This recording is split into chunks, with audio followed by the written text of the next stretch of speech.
In this video, I am explaining you about mutations.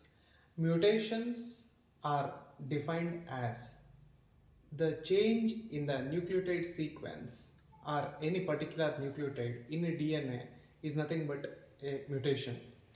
Generally, so if you consider this is the double-stranded DNA, so let's write some sequence CGA, something like this. TAGCT. So if this is the double-stranded DNA, if there is a particular change in the sequence of the DNA, for example, if I consider this is the strand, and in this strand there is A, T, G, G, A. So you can see that there is a change in the base. So here it is C, here it is G. It could be due to various reasons, but the DNA strand has been mutated. There is a change in the nucleotide sequence. We call this kind of change as mutation. So particularly because of the various reasons, maybe it is spontaneous or chemically induced or because of the exposure to the physical mutagens, this kind of change in the DNA takes place every day in our system. So mutations are not uncommon. Generally, in a very broader sense, mutations are classified into two types. One is somatic mutations, the other one is germline mutations. Somatic, this is the broader classification. Somatic mutation takes place in the somatic cells.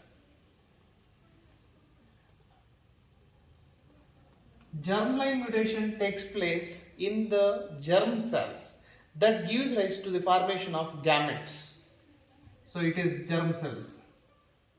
So you know that DNA is present in almost all the types of cells present in the body.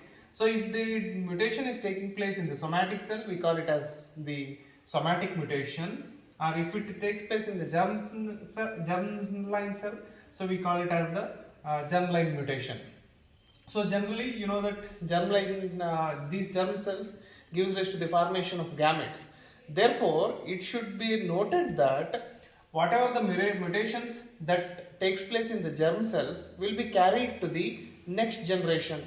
Say for example, if organism A has the mutation, if it produces the offspring B, so this offspring also contains the mutation that is present in the organism A.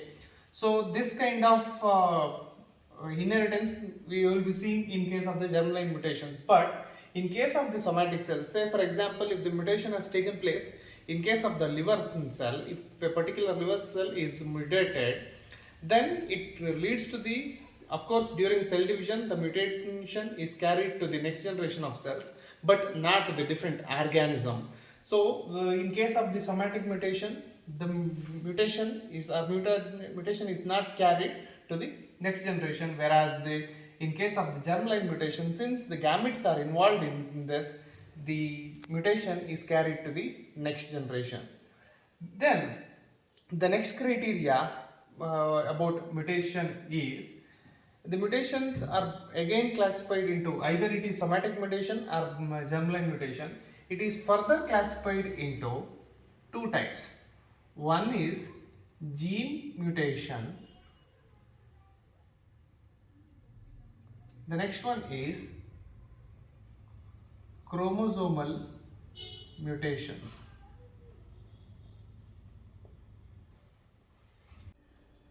So the difference between gene mutation and chromosomal mutation, as it goes like this. In case of the gene mutation, there is a double-stranded DNA. You can see that ATCG-CAT is the sequence, and of course the other strand of the DNA has complementary bases to this one. So if there is a mutation, so you can see that the red color indication, that means there is a change in the nucleotide sequence. It is ATCG here, it is ATCC. That means the guanine is replaced by cytosine and the remaining sequence takes place. So it is a minute or small change. There is a change of only one nucleotide, and this kind of mutations are generally considered as gene mutation because only one gene is going to get affected through this process. So it could be a change in the insertion, maybe, or a change in the nucleotide sequence, or deletion of a single nucleotide.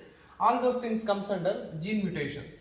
In case of the chromosomal mutation, as explained in this picture, there are two acrocentric chromosomes. You can see that the centromere is present towards the end of the chromosome. So in case of these two are two different chromosomes, in some cases it results in the breakage of this acrocentric chromosome. You can see that the red color mark which indicates the break point. So when these two chromosomes undergo breakage and the larger arms undergo fusion to produce a metacentric chromosome. Metacentric chromosome means the centromere is present in the center of the chromosome.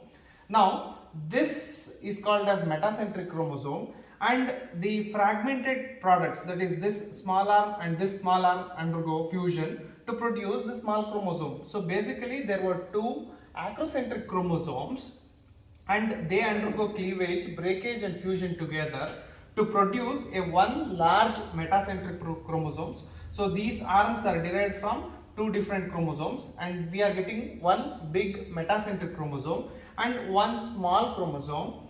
So this is called as the fusion product, and this is also a mutation because the DNA, either it could be number or the sequence, everything should be conserved from generation to generation during cell division. But in this case, we can observe that a single chromosome is formed using from using the DNA content from the two different chromosomes. That's why we are getting a new chromosome, and eventually this small chromosome is deleted or it is lost. That's why, so we are going to get only one chromosome out of two fusion chromosomes. We get only one.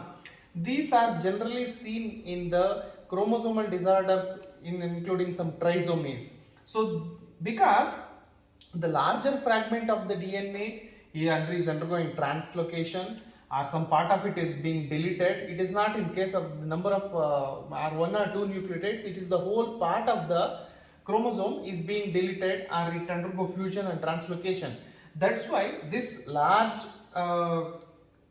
mutations or the large transverse things taking place in the DNA are generally termed as chromosomal mutations. In case of the gene mutation, as you see, there is only one nucleotide or two nucleotide or three nucleotide change, but in case of the chromosomal mutation, the whole chromosome itself is deleted or it undergo fusion or it undergo translocation.